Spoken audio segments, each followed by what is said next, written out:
What's up, everybody? I'm John. I'm Isaac. And on today's episode of Cars and Cameras, it is Mini Mayhem Day 1. It is set to be the biggest Mini Mayhem we've ever had. On Facebook, we have 145 people say they're going. 435 people are interested. So we could be looking at 150, even maybe 200 people show up, which is going to be a record for us. We have been working our butts off to prepare for this year's Mini Mayhem, but it still feels like we're not prepared enough. We don't have tools, we don't really have parts. It's just kind of same old situation with us. So we are relying on the goodness of the people who come out.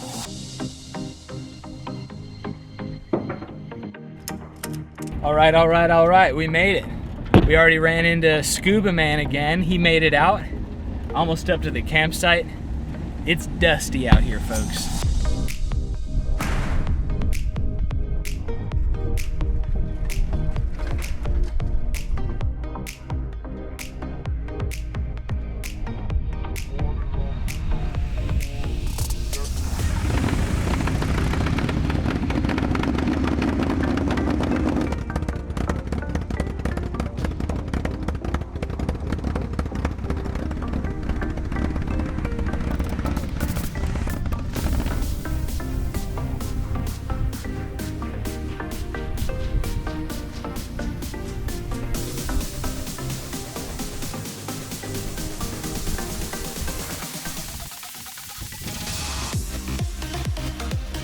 It was Friday afternoon and we already had a crowd, and more were coming in every minute. Scuba Man made a reappearance with a custom-built electric bicycle. The craziest part is that he put the bike in a suitcase and flew to the event.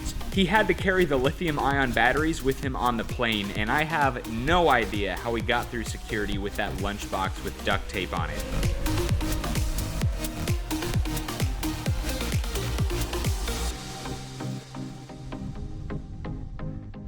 As I greeted people coming in, I had to stop and talk to the father and son duo who drove hundreds of miles to Mini Mayhem with a go-kart strapped to the top of their station wagon.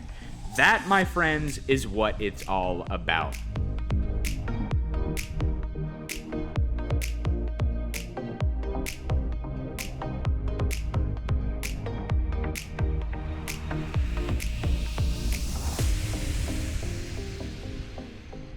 Dylan and Josh, who drove down from Pennsylvania and spent the whole week at Busco Beach, brought us a present, a 440cc two-stroke Bombardier snowmobile engine from the late 70s or early 80s. Take it out, John! It was extremely generous of them. We've been wanting to do a two-stroke snowmobile engine build for years, so thank you again, guys.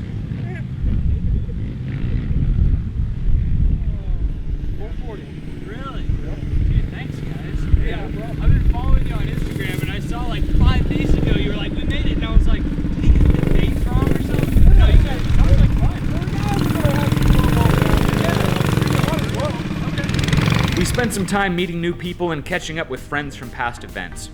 It was really cool to not only see a lot of the same faces over the years, but also to see craftsmanship develop in our friends' projects. For example, Leadfoot Jesse, who won the most unique vehicle in our fall 2018 meet, showed up with a clean 10 horsepower Tecumseh mini bike he built.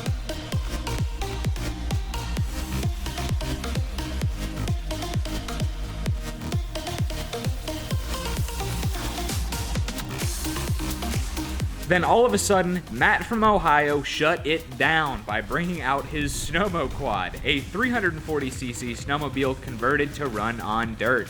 And amazingly enough, he also had a present for us. Oh my god, another one. Another one! What? This one runs flawlessly. That's awesome. 167 PSI compression, 440 Kawasaki. 70 horsepower? Or 90 if you put dual carbs on it. I say no when it feels so good to say yes. It was very, very generous. Thank you again, Matt. Of course, we had to check out the snowmobile. Fuel mixture and air and stuff like that.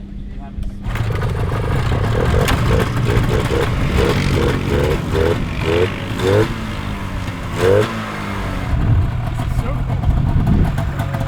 You don't ride it. I brought it here to break it. I haven't rode it at all since I built it for like 6 months. You know you want to, Isaac. No. If you get cool, it has heated hand grips. Really? I don't think that's gonna be a problem this week. What's Yours? About 60, 70, depends on how long you hold it. Yeah, I know. I know you want to. Come on. Ike's gonna hop on. We're gonna head down there, come back and do some things. We thought we'd try to get a round or two of Carburetor tuning in with the cross cart before everyone else showed up for Saturday, so Ike hopped on and headed for the drag strip.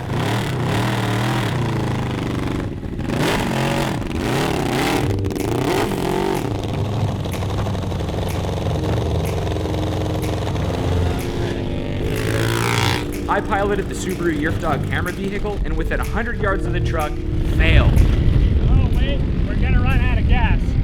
Disconnected the fuel and forgot to reconnect it. So when we loaded it in the trailer, we realized it was at an angle and it was leaking, so we put a screw in there, and now we've got to get it out so we can have some gas.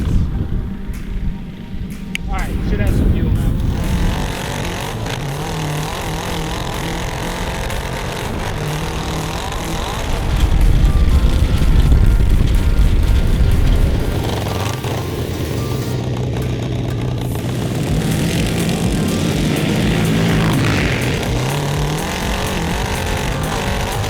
It was pretty obvious that we had way more than jetting to do if we wanted to actually keep up with some of these machines. We got some work to do.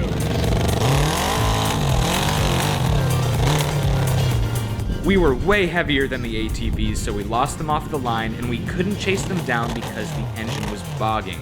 Regardless, we still had a good old time.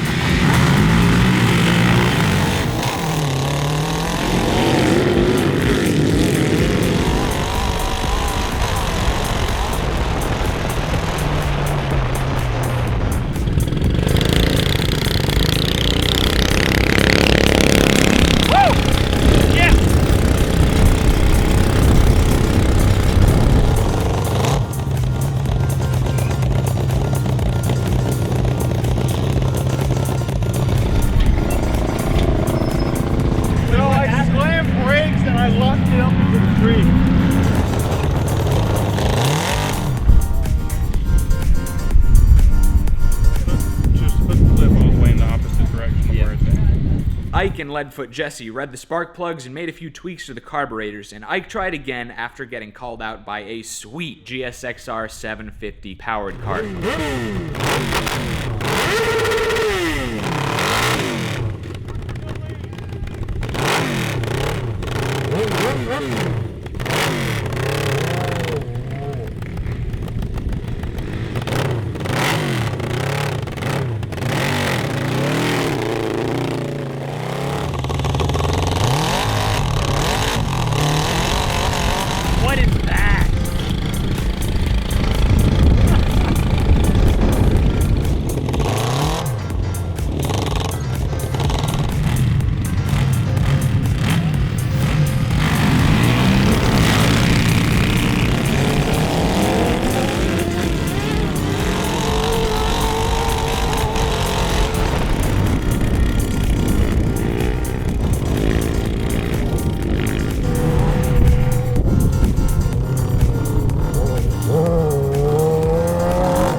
We all hopped on our projects and followed Charles for an easy trail ride before the sun went down. Ike on the Dingo and myself on the Yurfdog camera cart.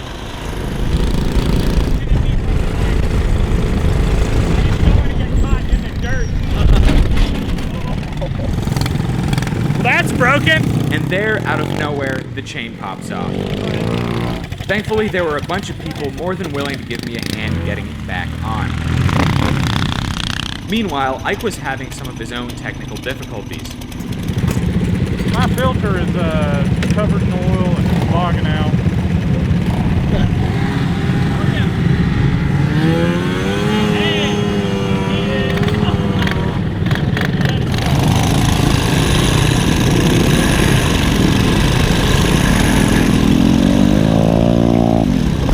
Then, 50 feet later, disaster.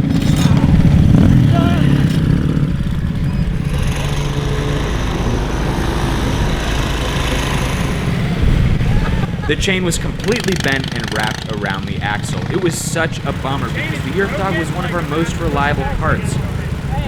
Sometimes, no matter how much you prepare, your stuff can break down for no reason at all.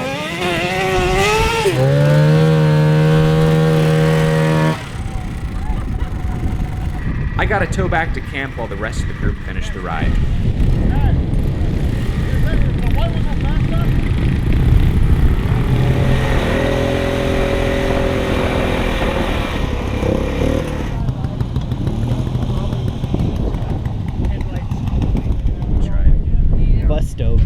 Busto Beach.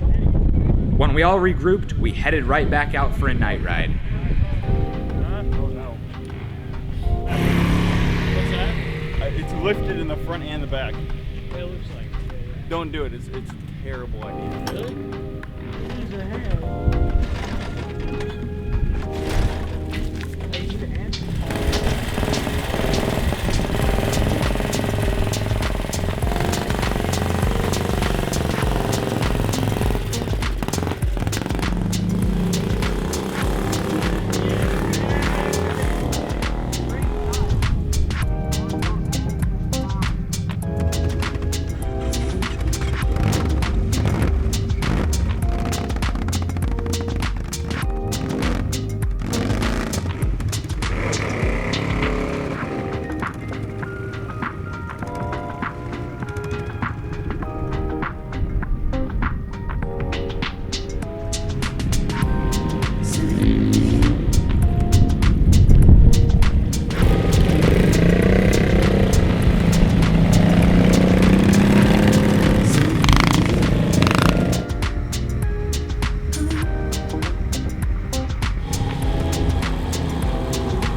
Alright, so I tried to put a new chain on the old Earth Dog. Turns out it's not 420, it's something weird. We have 420 chain here and it's not it. But Ike found that. The Earth Dog is done. For today. For today. I mean, I guess if we really wanted to be ambitious, there's some people that brought welders. Yeah. Well, but if we had a chain, I'd totally be welding it. Yeah, but we don't have a chain. We don't here. have a chain. It's something so, weird. Yeah. Just strange. So did you Google it and find anything? I mean, everything I Google says. I wonder if it's a 40. That's what I was wondering. Yeah. Oh. Yeah. You got lucky bad. You got lucky bad. That's it for day one of the event. If you can't tell by the way I look, I was up all hours of the night finishing this edit, so please leave a thumbs up if you enjoyed this video. It was a very action-packed day, especially considering that all we had scheduled was kind of to just get there and unload. We got to meet a ton of cool people and hang out with some familiar faces as well. We got our butts kicked at the drag strip. We got to meet a ton of new cool people who came out, and of course people who came from past events. We got our butts kicked at the drag strip, and we broke almost everything we touched that day, but that's just how it goes. Huge thank you to everyone who came out for the weekend. Things are just getting started on the video side of things. The main day, Saturday's part of the event, is going to be posted Wednesday, so be sure you subscribe for that. Come see us next week at the Go Power Sports booth at SEMA in Las Vegas. I am so excited about going, so be sure to stop by if you're going to be at SEMA or if you're in the area. And if you can't make it in person, we are going to be making a video.